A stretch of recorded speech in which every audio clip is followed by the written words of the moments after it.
Introduction. Investing in your mindset to transform your life. In today's fast-paced world where distractions are constant and certainty is rare, finding clarity and structure in life has never been more essential.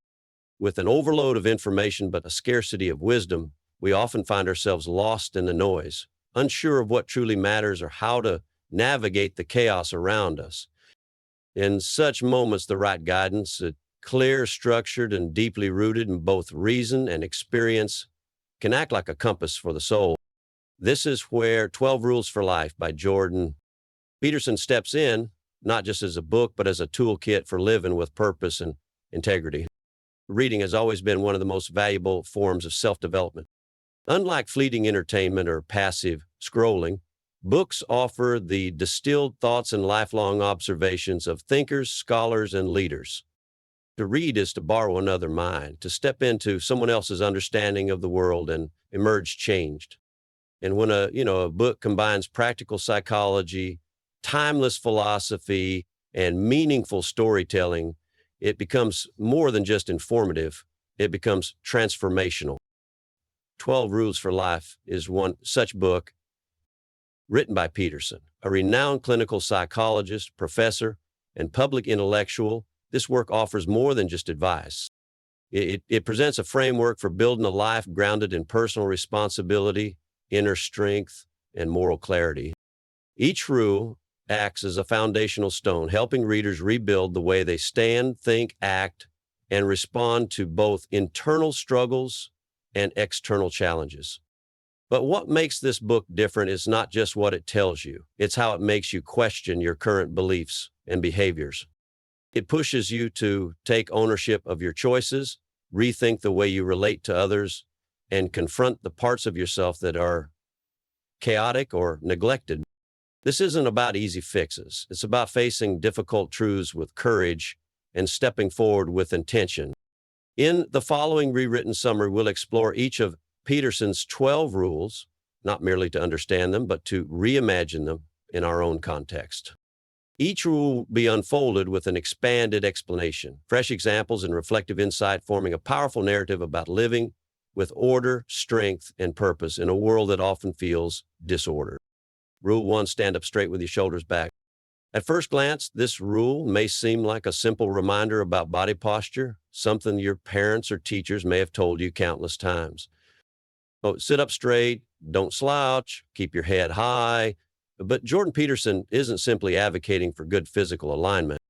He's pointing to something deeper, a psychological and even spiritual stance that reflects how you view yourself and how the world responds in turn. To stand upright with your shoulders pulled back is to take on a posture of dignity.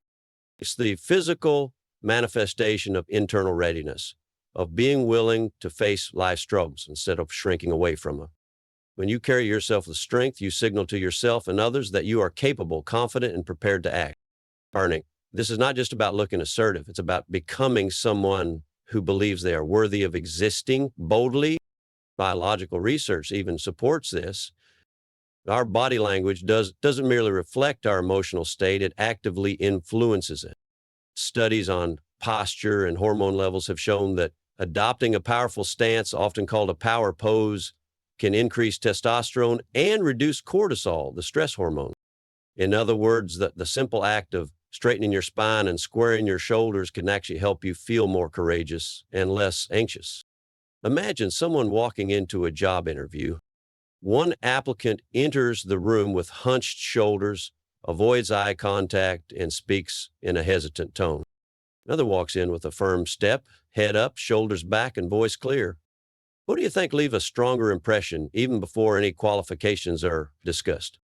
Confidence is often interpreted as competence, and often that perception alone can change the opportunities life presents to you.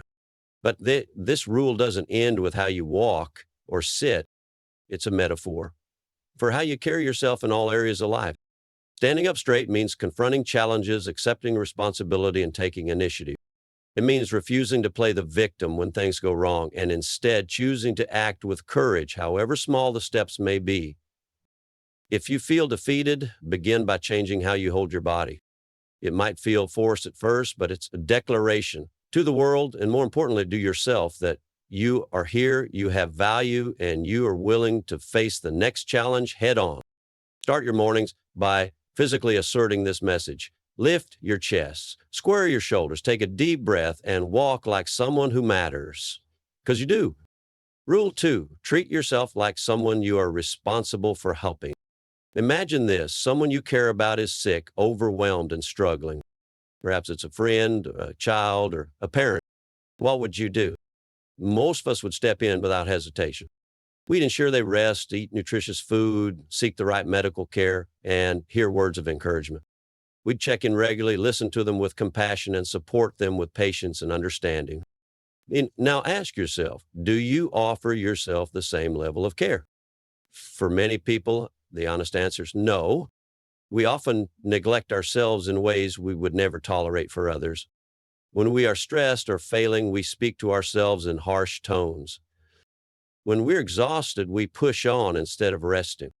When we're hurt, we suppress it instead of healing. This rule challenges the tendency to treat ourselves as though we don't matter. Jordan Peterson calls this out as a contradiction.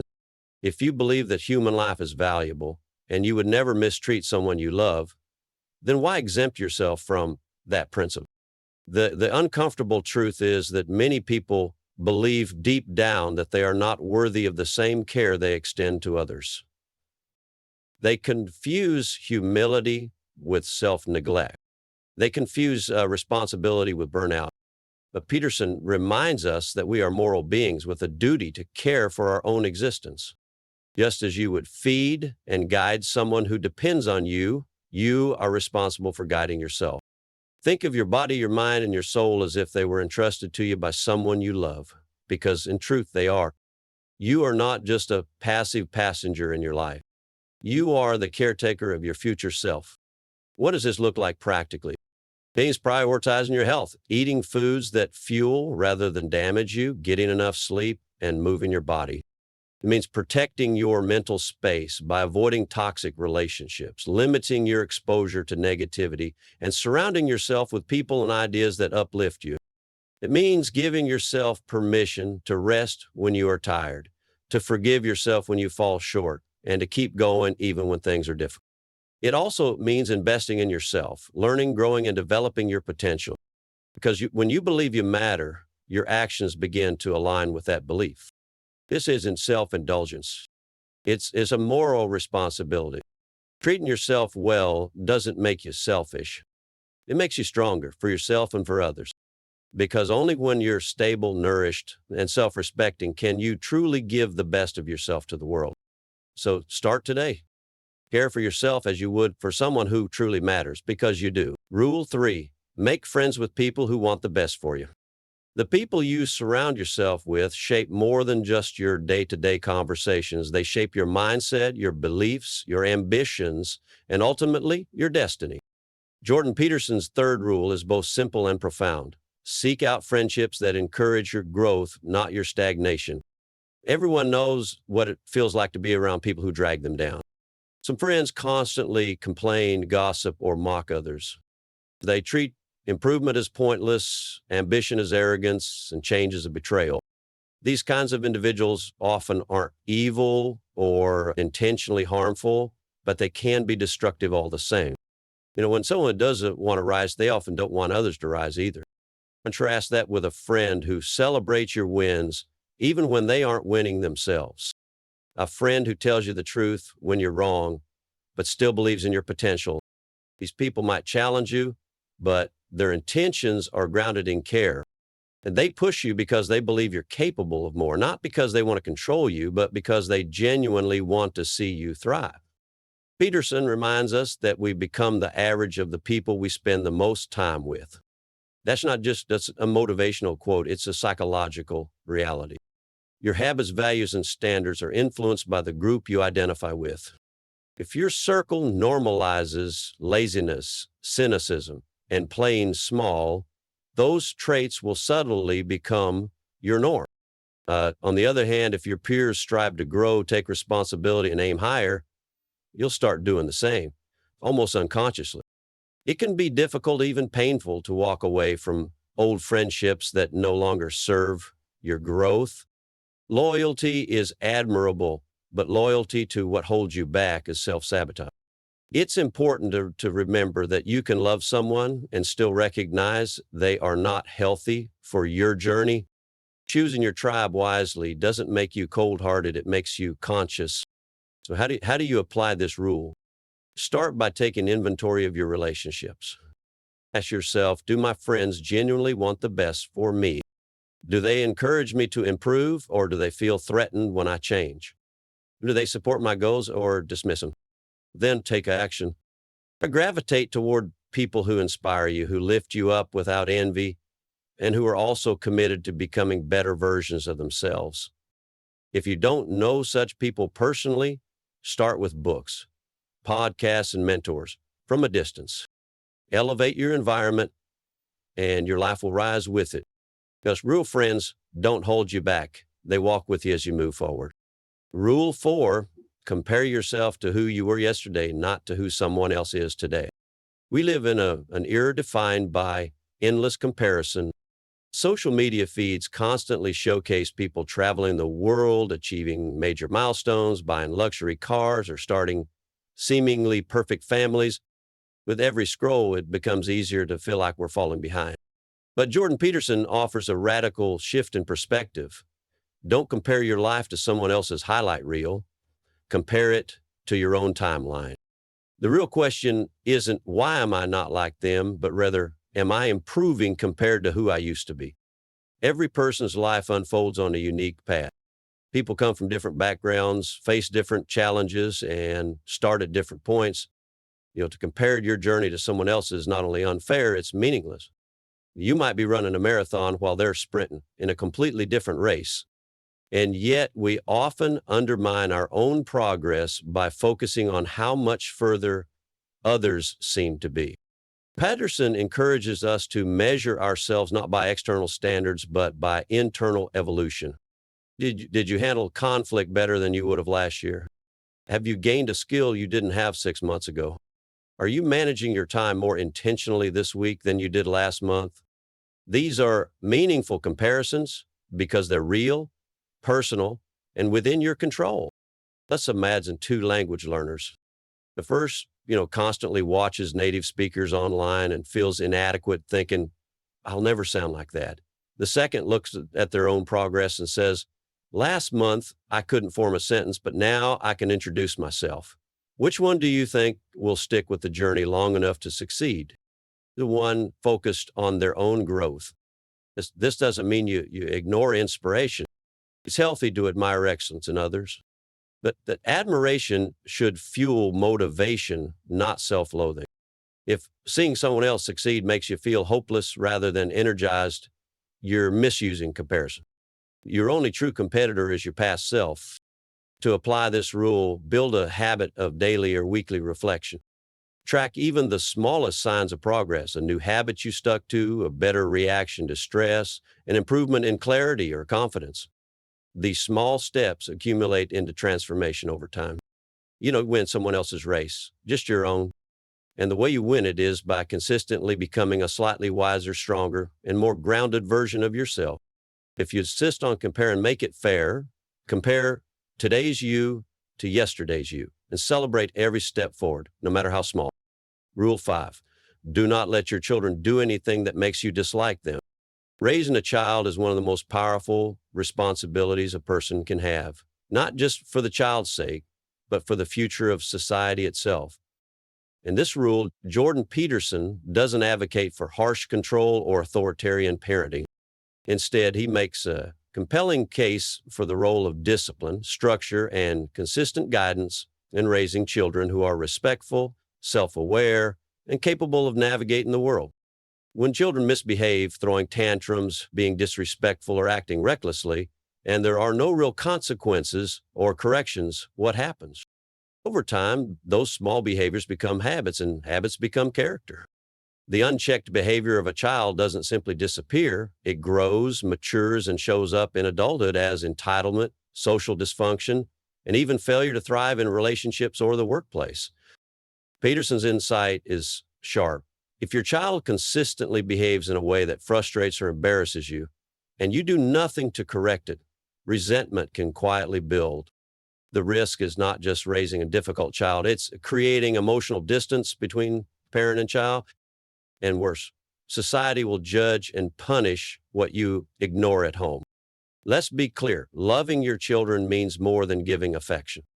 It also means preparing them for a world that won't always be kind, patient, or forgiving. If your child cannot control their impulses, listen to instruction, or respect boundaries, they will struggle, not because the world is unfair, but because they weren't taught the tools to cope. But this rule doesn't apply only to parents. It also reflects how we manage ourselves. Many people let their own impulses go unchecked: laziness, anger, procrastination, escapism. Just as a parent must step in and guide a misbehaving child, we must also guide ourselves when we drift into destructive patterns. If you continue allowing yourself to do things that undermine your growth, you may wake up one day in a life you dislike, one that you helped create. So how do you apply this principle? If you're a parent, start by observing your child's behavior without judgment, but with honesty. Set clear expectations and follow through with consistent, fair consequences. Discipline should not be a reaction of anger. It should be an act of love that helps a child grow into someone others will respect and enjoy being around. And if you're not a parent, apply the same principle. Inward. Identify the habits, thoughts, or reactions in yourself that are immature or damaging. Being like a wise parent, step in, not to punish, but to redirect. When you stop tolerating what's harmful, whether in your children or yourself, you start creating an environment of integrity, trust, and long-term peace. Rule 6, set your house in perfect order before you criticize the world. It's tempting, even satisfying, to look outward and blame. The world feels chaotic, unfair, and full of problems. Corrupt politicians, broken systems, greedy corporations, lazy coworkers, and disappointing relationships. But Jordan Peterson delivers a challenge in this rule that is as humbling as it is empowering. Before you criticize society, ask yourself, have you put your own life in order? Pointing out flaws in the world doesn't take courage or creativity. It's easy to find fault, but it's much harder to take full responsibility for your own chaos. And yet, that is where real strength begins. When you shift your gaze from what everyone else is doing wrong to what you can do right, you reclaim your power. What does it mean to set your house in order? It's not just about cleaning your room or paying your bills, though those can be good starting points.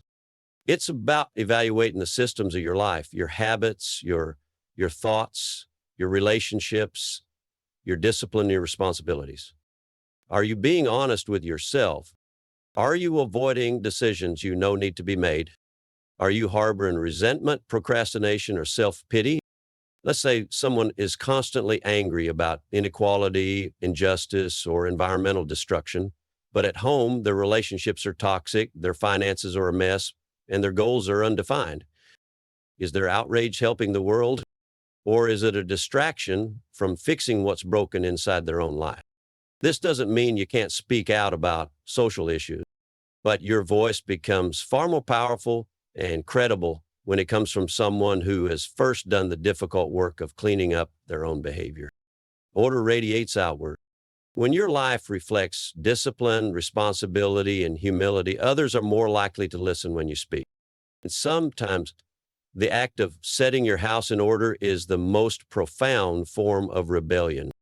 In a noisy world full of complaints and blame, quietly building a life of integrity is radical. So how do you apply this rule? Start small. How do you live in space? Fix one habit you've been avoiding. Apologize for something you've done wrong. Finish a task you've delayed for weeks. As you create an external order, you'll feel a shift inside. That sense of control grows, and soon the noise of the world matters less because you are grounded in your own clarity. You might not be able to fix the world, but you can fix your corner of it. And often that's how true change begins. Rule 7. Pursue what is meaningful, not what is expedient. Constantly offered shortcuts, quick fixes, fast rewards, and easy escapes. In fact, modern life is built around convenience. Why cook when you can order in? Why endure discomfort when distraction is a tap away? But Jordan Peterson reminds us of an ancient truth. The easy path is rarely the meaningful one. Experience offers relief, meaning offers purpose. One fades quickly, the other sustains you for life. To pursue what is expedient is to do what is immediately beneficial, regardless of long-term consequences. It's choosing comfort over courage, pleasure over principle, escape over engagement. It's skipping the gym because you're tired. It's lying to avoid conflict. It's blaming others instead of owning your role. Expedience feels good now, but it almost always makes life harder later. Meaning, on the other hand, requires sacrifice, but it's not always fun or convenient. But it is deeply satisfying. Meaning might look like studying when you'd rather scroll. It might be telling the truth even when it makes you uncomfortable. It might be saying no to something easy so you can say yes to something valuable. Unlike expedience, meaning doesn't give you instant gratification, but it gives you something far greater: progress, self-respect, and purpose. Peterson draws on religious and mythological stories to show that humans have always understood this distinction. The path of meaning often involves trials, moments of hardship, and delayed reward, but it ultimately leads to transformation. Think of any hero in any story. They don't grow by avoiding difficulty. They grow by walking straight into it. Well, let's take a practical example. Few students want to become fluent in English. One decides to only watch short, easy videos. They never speak out loud and never struggle through grammar. After a year that barely improved, the other commits to consistent daily effort. They make mistakes, get frustrated, and feel embarrassed, but they keep going. Over time, their confidence grows, not just in language, but in life. The second student shows meaning over convenience. How do you apply this rule? Ask yourself daily, is this action leading me towards something meaningful or just away from discomfort? When you make choices aligned with long-term growth, your life starts to gain weight and direction. Even when the work is hard, your spirit is light because you're moving towards something real. Remember, expedience gives you comfort now and regrets later. Meaning gives you struggle now and fulfillment later. The trade-off is yours to choose. Choose the path of meaning and walk it with intention. Rule 8, tell the truth, or at least don't lie. Truth is uncomfortable. It exposes us. It forces us to face what we'd rather avoid. And yet, truth is one of the few things powerful enough to transform our lives. In this rule, Jordan Peterson doesn't demand perfection. He doesn't say always tell the truth no matter what. Instead, he offers a challenge that's both demanding and compassionate. Strive for honesty, or at the very least, refuse to participate in deception. Lying can take many forms. It's not just making up stories, it's exaggerating our achievements, hiding our mistakes, agreeing when we disagree, or pretending we're fine when we're not. Sometimes we lie to protect ourselves. Other times we lie to make people like us. But the result's always the same. We disconnect from reality and eventually from ourselves. The danger of lying isn't only that we mislead others, it's that we begin to live inside the lies we tell. Every time you lie, you build a false version of yourself. Over time, you forget who you were before the mask. And the more lies you tell, the more fragile your world becomes, because lies require maintenance. And the truth, it waits quietly, patiently, until it breaks everything you built on dishonesty. Contrast this with someone who tells the truth even when it's hard. When they make a mistake, they admit it. When they disagree, they speak up respectfully. When they're struggling, they ask for help. Such people are not perfect, but they are real, and that realness builds trust. Others rely on them because they're grounded in something deeper than appearance: integrity. Peterson acknowledges that telling the truth isn't always easy. In fact, sometimes it feels dangerous. But if you can't tell the full truth, you can at least refuse to lie. Even silence is better than dishonesty. That small commitment to avoid falsehood is a foundation on which courage is built. Here's how you can apply this rule. Let's start small. Notice when you're tempted to tell a convenient lie, even something as simple as, I'm fine, when you're clearly not. Be responsible. Ask yourself, what's the honest version of this? You don't have to bare your soul to everyone, but you can speak in ways that are more truthful and less false. Over time, your speech and your life will come into alignment. When you live in truth, you may lose some comfort, but you gain something greater: clarity, self-respect, and peace. And that kind of peace isn't fragile. It's the kind that holds steady even in the middle of chaos. So if you're not ready to speak the whole truth yet, that's okay. But at the very least, stop lying. Rule, man. Assume that the person you are listening to might know something you don't. In a world that celebrates being right, we've forgotten how to be curious. Everyone wants to speak, to share their opinion, to be heard, to win the argument, but few people truly listen. And in doing so, many miss the quiet wisdom others have to offer. Well, Jordan Peterson's 9th rule invites us to pause and reconsider the way we engage in conversation. What if, just maybe, the person you're speaking with knows something you don't? This rule is more than good manners, it's a strategy for growth. Listening isn't passive, it's one of the most active, disciplined things you can do. It requires humility because to listen is to admit that your current knowledge may be incomplete. It demands presence because you can't truly listen if your mind is crafting a comeback while the other person is still talking. And it takes courage because what you hear might challenge what you believe. Peterson suggests that every person you meet, no matter how different in experience or disagreeable, has lived a life filled with insights you haven't had. They've seen things you haven't seen, suffered in ways you haven't suffered, and succeeded in places you haven't explored. If you dismiss them, you risk missing the very piece of information that could change your life. Think of a conversation as an opportunity, not a competition. Instead of proving yourself, try discovering something. Ask questions. Be genuinely curious. Even if you disagree with someone, try to understand not just what they believe, but why. You may walk away still disagreeing, but you'll do so with greater empathy and a wider perspective. Imagine two people at work, won't interrupt constantly, dismisses feedback, and believes they always know better. They usually asks thoughtful questions, takes notes, and reflects before responding. Over time, who grows more? Who earns the trust of their peers? Who becomes wiser? The second person, not because they had all the answers, but because they were open enough to learn them. How do you apply this rule? Next time you're in a conversation, catch yourself when you're tempted to interrupt, correct, or judge. Instead, take a breath and listen. Not to reply, but to understand. Try summarizing what the other person said before offering your thoughts. You'll be surprised how much deeper conversations become when people feel truly heard. In a culture that values volume, choose depth. In a time of noise, choose to listen.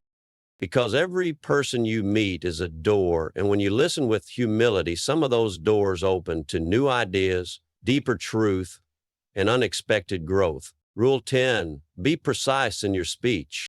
Language is not just how we express ourselves, it's how we shape reality.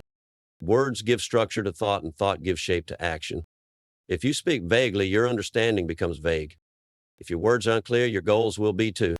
That's why Jordan Peterson insists, be precise in your speech, not only for others to understand you, but so that you can understand yourself. It's tempting to speak in generalities when life is overwhelming. Saying I'm stressed is easier than saying I'm afraid I won't meet this deadline. Saying things are a mess feels safer than admitting my relationship has fallen apart and I don't know what to do. But when we avoid specifics, we also avoid responsibility. If you can't name the problem, how can you fix it?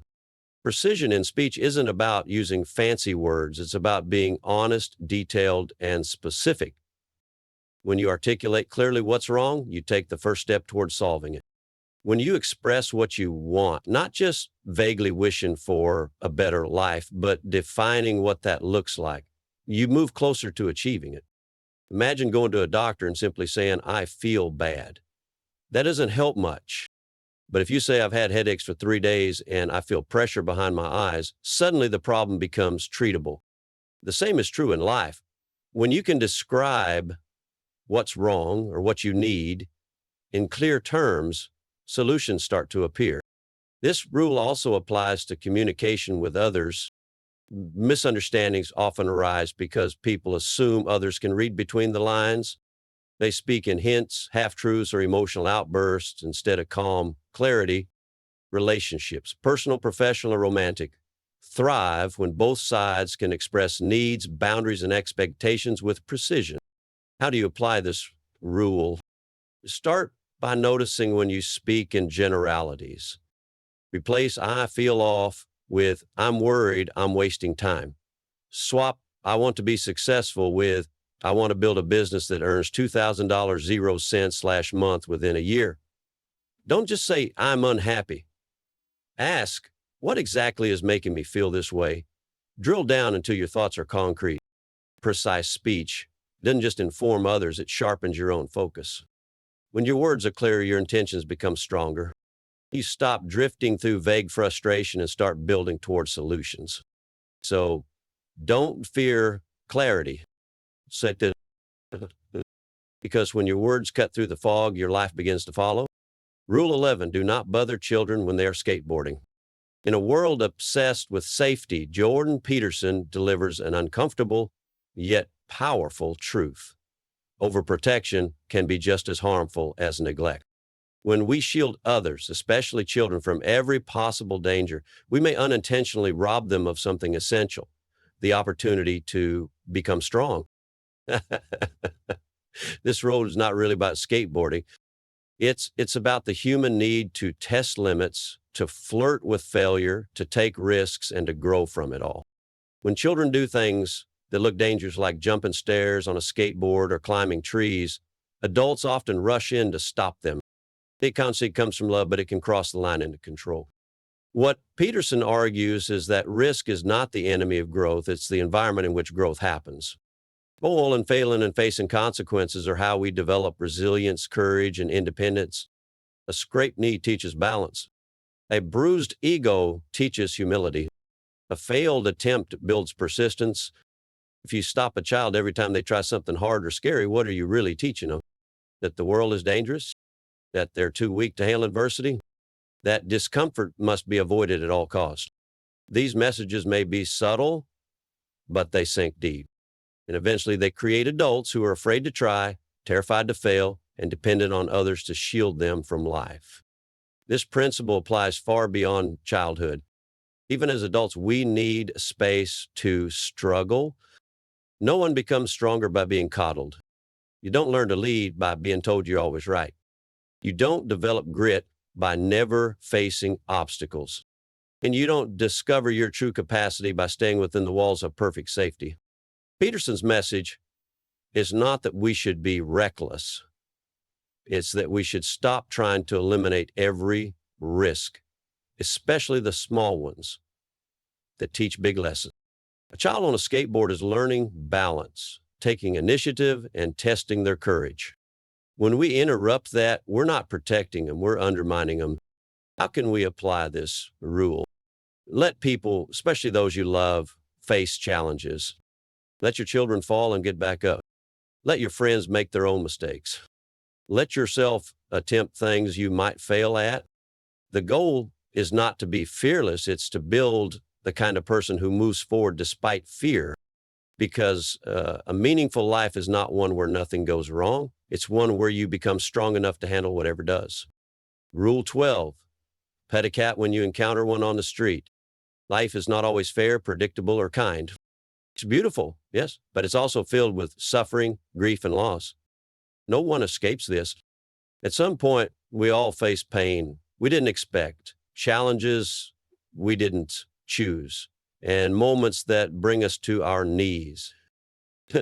So what do we do then? Jordan Peterson's final rule offers a quiet, profound answer. When things feel unbearable, notice the small things. Pet the cat when you encounter one on the street. This isn't just about cats, it's about moments. It's about pausing, even briefly, to witness something gentle or beautiful in the midst of chaos. It could be a bird's song in the morning, the laughter of a child, the warmth of a cup of tea, or yes, a cat crossing your path and curling around your leg. These things don't solve your problems, but they remind you that goodness still exists, even in pain. In his book, Peterson reflects on his daughter's long battle with a severe illness. It's a story of heartbreak, uncertainty, and helplessness. And yet, in those moments of deep sorrow, he discovered that the world still offered tiny gifts. They didn't erase the suffering, but they made it more bearable. They were sure there's still something worth moves noticing.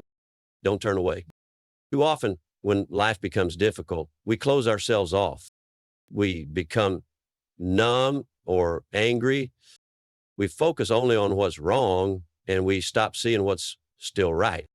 But those who survive the darkest seasons are often the ones who learn how to find light, not by denying pain, but by noticing beauty anyway. This rule is not about optimism. It's not about pretending everything is fine. It's about grounding yourself in the present, even for a moment, so you don't drown in the weight of the future. It's a psychological and spiritual discipline to open your eyes to joy when despair would rather blind you. How can you live this out? Train yourself to notice small wonders. Keep your senses open, even when your heart is heavy. When walking, pay attention to the breeze, the sounds, and the kindness of strangers. Let those things anchor you. When you're overwhelmed, take 5 minutes to sit in silence and find one thing, just one, that is beautiful or comforting. Do this often. Let it become your ritual of resilience, because sometimes survival isn't about doing big things. Sometimes it's about noticing something small and letting it remind you that not all is lost. So when the world is heavy and uncertain and a cat walks by, stop and pet it. Final words. The path to a meaningful life starts with you. By now, you've walked through 12 powerful principles, each simple on the surface, but layered with meaning, challenge, and transformation. Together, these rules do not offer a quick fix formula for happiness or success. They offer something more valuable, a framework for facing life as it really is, complicated, painful, unpredictable, and yet deeply worth living. If there's one theme that ties all 12 rules together, it's responsibility, not the kind imposed from outside, but the kind we must choose for ourselves. To stand tall, speak clearly, clean up your life, tell the truth, surround yourself with good people, not because someone told you to, but because you want to build something solid in a world that often feels unstable. Life is hard. There's no denying it. Everyone carries invisible burdens, grief, fear, regret, uncertainty. But as Jordan Peterson reminds us, our job is not to eliminate suffering, it's to rise above it with meaning. When you choose order over chaos, honesty over comfort, effort over ease, and growth over stagnation, you begin to transform your life from the inside out. You don't need to wait for permission to begin. You don't need to have everything figured out. You just need to take the next step, even if it's small, even if it's shaky. Start with your posture. Start with your words. Start by treating yourself with the same care and commitment you give to others. From there, the momentum builds. The truth is, no one is coming to save you. It might sound harsh, but it's also empowering, because if no one is coming, it means you don't have to wait. You can choose today to take your life seriously, to stop making excuses and start creating something worth living for. That choice is yours. It always has been. You'll fall short. You'll fail. You'll have days where you forget everything you've learned. But if you return to these principles, not as rules written in stone, but as guides written on your heart, you'll always find your way back to strength, clarity, and purpose. So what kind of person will you choose to be? Someone who drifts through life, reacting to problems and blaming others? Or someone who takes responsibility, embraces discipline, and lives with courage and intention? If you've made it this far, then you already know the answer. It'll start now, not tomorrow, not next year, but and if this message inspired something in you, don't keep it to yourself. Reflect, share, and take the first step toward the life that's waiting for you, the life only you can build.